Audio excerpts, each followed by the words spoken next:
बांधवांनो, मी आहे कर्नाटकातल्या बेळगाव जिल्ह्यातील अनंतपूर या ठिकाणी आणि अनंतपूर येथे विठ्ठल बिरदेवाची यात्रा मोठ्या धूमधडाक्यात आणि उत्साहाच्या वातावरणामध्ये सुरू आहे। या यात्रेची बरीचशी वैशिष्ट्ये आपल्याला सांगता येतील, पण त्यातलं एक महत्त्वाचं वैशिष्ट्य म्हणजे माझ्यासोबत जे या ठिकाणी गळ्यात ढोल टाकून उभे आहेत ते मान्यश्री महादेव कोळी यांचं हे वैशिष्ट्य आहे। जरा आगळं वेगळं आहे। तुम्ही कोळी म्हटल्यानंतर बरेच जण आश्चर्यचकित झाला असाल की कोळी समाजाचा माणूस आणि गळ्यामध्ये अशा पद्धतीनं ढोल बांधून चक्क ओव्या कसा काय म्हणतोय, वालूक कसा काय करतोय। तर हा प्रश्न ज्या पद्धतीनं तुम्हाला पडलेला आहे अगदी त्याच पद्धतीनं मला देखील पडलेला आहे।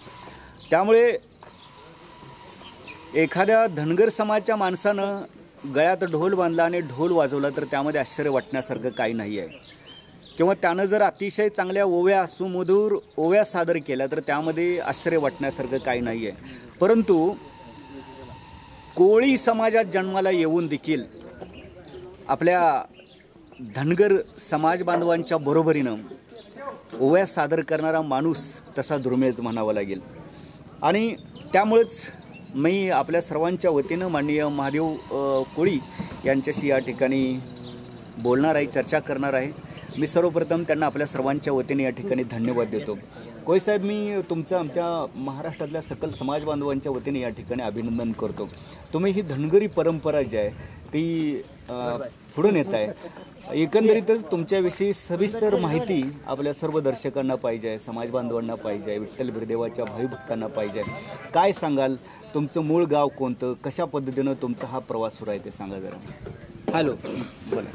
बंधूंनो, जत तालुका सांगली जिल्हा, गाव खलाटी, आम्ही लकाबाई पुजारी आहोत।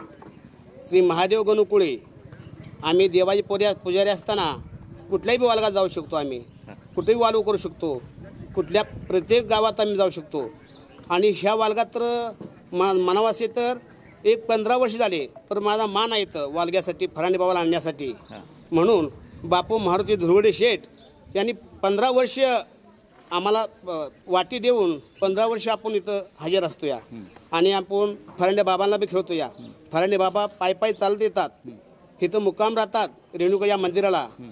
आप्पासाहेब नाईक ते रेणुका मंदिर मुक्काम असतात, तिथून सकाळी उठून इथं गाडीवर येतात। काल शनिवारी त्यांनी गाडीवर आले, आज रविवार आता देव खेळणार आजच्या दिवसाला।